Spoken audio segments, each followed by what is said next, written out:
Hey guys, welcome back to my YouTube channel. तो आज हम अपोजिट सीरीज को फिर से कंटिन्यू करने जा रहे हैं। अगर आपने प्रीवियस चैप्टर्स की एक्सप्लेनेशन नहीं देखी है तो आप देख सकते हो, प्लेलिस्ट में अवेलेबल है एसेंशियल टू गोडो नाम से, और प्लेलिस्ट का लिंक डिस्क्रिप्शन में भी, तो आप डायरेक्ट वहां पे क्लिक करके देख सकते हो। तो गाइस, हमारे न्यू चैनल को चेकआउट करना मत भूलना, लिंक उसका भी डिस्क्रिप्शन में है। तो जैसे कि हमने प्रीवियस चैप्टर में देखा था, लूजेंग शांगयान को हरा देता है अपने फिस्ट से ही सिंपल। तो चैप्टर नंबर 74 की स्टार्टिंग होती है। लूजेंग अपने नेक्स्ट ओपोनेंट को चूज करता है और बोलता है कि तुम यूजू यहाँ पे आओ। तो यूजू बोल रहा था, क्या मैं तो ऐसे यहाँ पे घूम रहा था, तुम किसी और को पिक नहीं कर सकते। तो जो डिस्पल्स होते हैं वो बोल रहे थे तुम्हें डरने की कोई जरूरत नहीं है, जाओ इससे फाइट करो, ये तो एक एवरेज मैन है स्काई रेलम का, तुम्हें इतने ज्यादा डरने की कोई जरूरत नहीं है, तुम एयरपिन सेक्ट के और ऐसे कैसे डर सकते तुम। वेल, तुम्हें पता है ये क्लाउड टेम्पल जो है वो डिफरेंट सेक्ट से मिलके बना हुआ है, उसमें क्यूंगिन सेक्ट भी आता है, बाकी जितने भी सेक्ट्स आते हैं। तो वो सोच रहे थे मन ही मन कि तुम सभी मेरे को मरवाने पे क्यों तुले हुए हो। लूजेंग उसे भी हरा देता है बड़ी आसानी से और अपनी तलवार को उसके सामने रखता है। वो बोलता है कि मैं हार मानता हूँ। लूजेंग बोलता है नेक्स्ट। फिर लूजेंग नेक्स्ट इंसान को भी हरा देता है। जो डिस्पल्स होते हैं वो बोल रहे होते हैं कि ये बड़ा ज्यादा अनबिलीवेबल है क्योंकि इसने ग्वाने को भी हरा दिया है। तो दूसरा डिस्पल बोलता है मुझे लगता है ये खुद ब खुद ही जो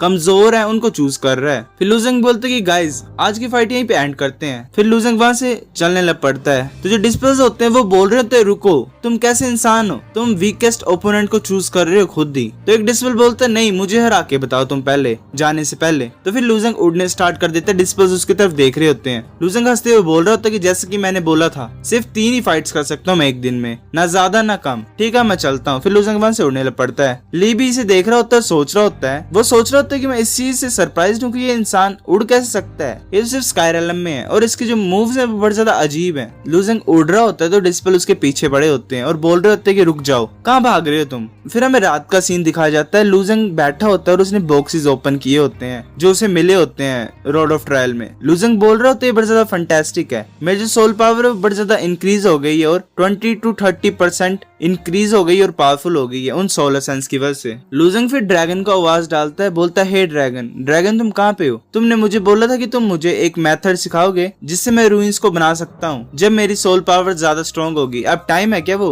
तो ड्रैगन बोलता है रूइंस, मैं तुम्हें एक चीज क्लैरिफाई कर देता हूँ, जिस चीज के बारे में मैंने तुम्हें बताया है वो सिमिलर तो है रूइंस से जो कि इंसान यूज करते हैं, पर वो नॉर्मल रूइंस से बड़ा ज्यादा डिफरेंट और पावरफुल है, उन्हें हम गोड लाइन बोलते हैं। लूजेंग बोलता है गोड लाइन वो क्या चीज है अब। तो ड्रैगन बोलता है कि गोड लाइन एक ऐसा प्रोडक्ट है जो कि पास डाउन हो रहा है रूइंस से, जिससे वर्ल्ड क्रिएट हुआ है और इस वर्ल्ड का जो बॉर्डर है वो क्रिएट हुआ है। और ये ऐसी चीजें नहीं है जो कि तुम मिडिल डोमेन में बनाते हो रूइंस उनकी तरह, चाहे उनकी पावर हो चाहे उनकी कॉम्पोजिशन हो, वो जरा भी सेम नहीं है। लूजेंग बोलते तो ये और भी ज्यादा अच्छा है, क्या तुम मुझे अभी सिखाना स्टार्ट कर दोगे। ड्रैगन बोलता है कि ये इम्पॉसिबल तो नहीं है, पर तुम्हारी जो सोल पावर है वो बड़ी ज्यादा वीक है, इसकी वजह से जो तुम्हारी गोड लाइन का लेवल होगा वो बड़ा ज्यादा डिक्रीज हो जाएगा, तुम अभी सिर्फ सबसे कमजोर ही बना पाओगे, तुम श्योर हो क्या तुम अभी स्टार्ट करना चाहते हो। तो लूजेंग बोलता है कि एक जर्नी जो है दूर की वो सिंगल स्टेप से स्टार्ट होती है, तो इसलिए मैं अभी से सिंगल स्टेप ले लूंगा। तो जो ड्रैगन होता है वो बोला तुमने ठीक बोला है, गोड लाइन को ड्रॉ करने के लिए तुम्हें पहले अपनी जो सोल की पावर है उसे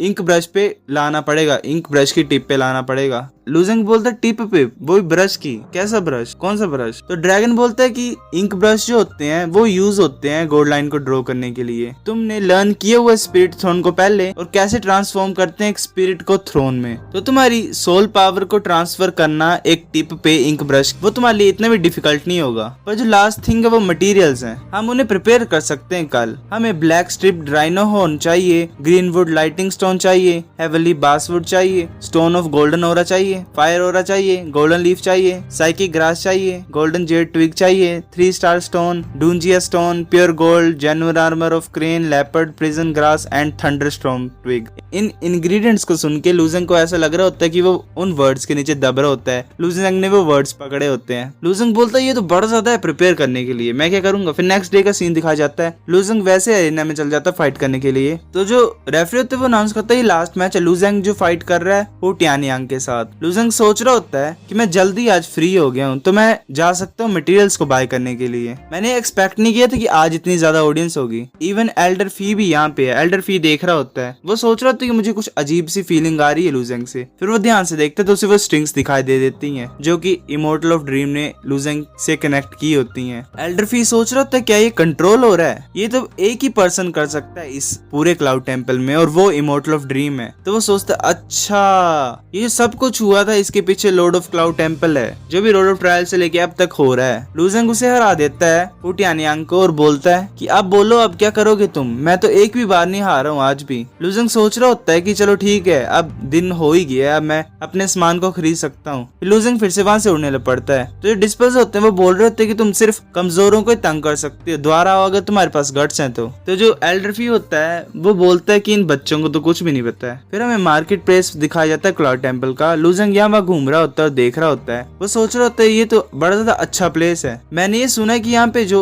मिडिल डोमेन की लार्जेस्ट कमर्शियल अलायंस है उन्होंने भी शॉप खोली हुई है, जिनको वर्ल्ड कमर्शियल अलायंस भी बोलते हैं। चलो मैं उनकी शॉप में चलता हूँ। फिर लूजेंग वहाँ पे पहुंच जाता है और वहाँ पे वो ट्रेजर शॉप होती है। वो बोल रहा था कि जैसे मैं बोल रहा था उस शॉप के बारे में। फिर लूजेंग वहाँ पे एंटर कर जाता है और वो मटेरियल्स को देख रहा होता है। लूजेंग वहाँ पे जो शॉप ओनर होता है उसके पास जाता है और बोलता है कि सर मैं कुछ मटेरियल्स को बाय करना चाहता हूँ और इंक ब्रश को बाय करना चाहता हूँ रूइंस को ड्रॉ करने के लिए। वो जो शॉपकीपर होता है वो बोल रहा होता है कि क्या तुम रूइंस को बनाना चाहते हो? जो रूइंस होते हैं वो मास्टर्स ही सिखा सकते हैं, वो ऐसे खिलौने नहीं है। मैं ये गैस कर सकता हूँ कि तुम ऐसे ही इम्पल्स से एक्ट कर रहे हो, तुम्हें पता नहीं है तुम क्या कर रहे हो, तो पहले थोड़ा सोचो। लूजेंग बोलता है नहीं सुनो मेरी बात, मैं सच में अपने दिल को इस काम में डालना चाहता हूँ, मैं प्रैक्टिस करना चाहता हूँ इन चीजों को, मेरे को जो भी चाहिए मैंने वो यहाँ पे लिखा हुआ है इस लिस्ट में। फिर वो शॉपकीपर चुप हो जाता है और वो बोलता है कि दो मेरे पास। फिर वो लूजेंग के हाथ से उसे खींच लेता है लिस्ट को। वो पढ़ रहा होता है और थोड़ा गुस्से में आ जाता है और बोलता है क्या तुम मेरे साथ मजाक कर रहे हो? तुम्हें सिर्फ प्रैक्टिस करनी है ना? तो ये क्या लिखा हुआ तुमने, बाहर निकलो यहाँ से। लूजेंग बोलता है क्यों क्या हुआ?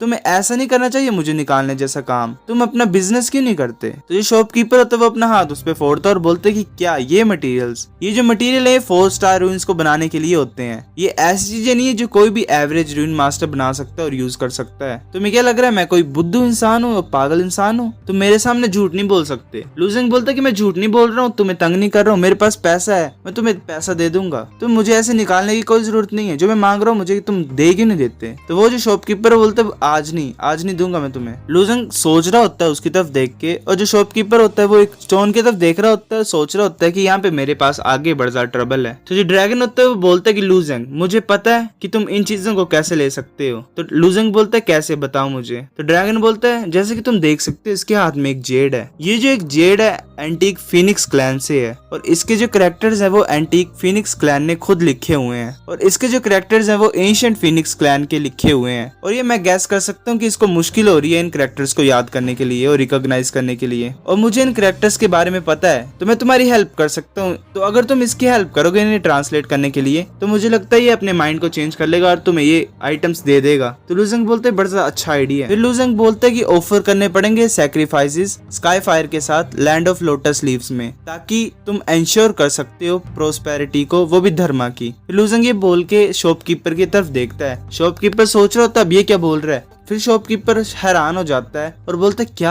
इसने क्या बोला अभी, ये ऐसा तो नहीं जो एंटीक जेड में लिखा हुआ ये इसकी बात कर रहा है। फिर वो लूजेंग की तरफ देख रहा होता है, लूजेंग और उसका आई कांटेक्ट होता है, वो दोनों बोल नहीं रहे होते हैं कुछ। फिर वो शॉपकीपर का पूरा बिहेवियर चेंज होता है, वो बोल रहा होता है कि तुमने इतना तो बोल दे, तुम लास्ट पार्ट भी बोल सकते हो यंग मास्टर। तो लूजेंग बोलता है कि तुम मुझे चीजें नहीं बेच रहे वैसे भी, तो मैं यहाँ से चल पड़ता हूँ। तो जो शॉपकीपर वो बोलता है हीरो तुम ऐसे मत चले जाओ प्लीज, तुम यहाँ पे आ क्यों नहीं जाते मेरे स्टोर में वापस, चलो बैठते हैं और अच्छी बात करते हैं। फिर लूजेंग हंसता है। फिर लूजेंग बैठ जाता है शॉपकीपर के साथ एक टेबल पे। शॉपकीपर ने उसे चाय ऑफर की होती है। वो बोलता है कि मुझे माफ कर दो, मैं कुछ ज्यादा गुस्सा था तुमसे और तुमसे अच्छी तरह से बात नहीं कर रहा था यंग हीरो, मुझे मीनिंग चाहिए था उन कैरेक्टर्स का जो कि जेड के ऊपर लिखे हुए थे, क्या तुम मुझे बता सकते हो जो बाकी का बचा हुआ था प्लीज? लूजेंग बोलता है ये कोई प्रॉब्लम नहीं है पर एक कंडीशन है मेरी तरफ से। तो शॉपकीपर बोलता है कंडीशन, कैसी कंडीशन? लूजेंग अपने फिंगर्स को जोड़ता है और बोलता है मुझे डिस्काउंट चाहिए, जो भी मैं खरीदूंगा 30% डिस्काउंट ओरिजिनल प्राइस के हिसाब से। शॉपकीपर हैरान होकर बोलता है 30%? वो सोच रहा होता है ये तो कुछ ज्यादा ही है, पर फिर वो अपने जेड की तरफ देखता है और बोलता है ठीक है। वो सोचता है कि मरने दो, ऐसे भी मैं पैसे को द्वारा किसी भी हिसाब से कमा सकता हूँ। वो अपने जेड स्लिप को आगे करता है और बोलता है कि मुझे लास्ट के पार्ट को बता दो क्या है इसका मतलब। फिर लूजेंग उसे बता देता है। तो शॉपकीपर बोलता है कि यंग हीरो क्या तुम मुझे बता सकते हो तुमने ये कैरेक्टर्स कहाँ से लर्न किए हैं एंशिएंट फिनिक्स क्लैन के? जितना मुझे पता है कि यहाँ पे कोई भी जो लिविंग डिसेंडेंट है उस क्लैन का वो जिंदा नहीं है इस वर्ल्ड में। लूजेंग बोलता है कि मैं तुम्हें नहीं बता सकता हूँ, अगर तुम किसी और तरह के कैरेक्टर्स को भी जानना चाहते हो जो तुम्हें समझ नहीं आ रहा है तो मेरे से पूछ सकते हो। तो वो जो होता है शॉपकीपर, वो बोलता है ये बड़ा ज्यादा अमेजिंग है। ड्रैगन बोलता है ओए क्या बकवास कर रहे हो तुम, ये ऐसी बात नहीं कि मुझे सब तरह के कैरेक्टर समझ आते हैं। लूजेंग बोलता है शांत हो जाओ, हम समझ लेंगे बाद में। फिर वो लूजेंग को ब्रश दिखाता है और बोलता है ये लास्ट थिंग है, तुम किस तरह के इंक ब्रश को लेना चाहते हो। फिर लूजेंग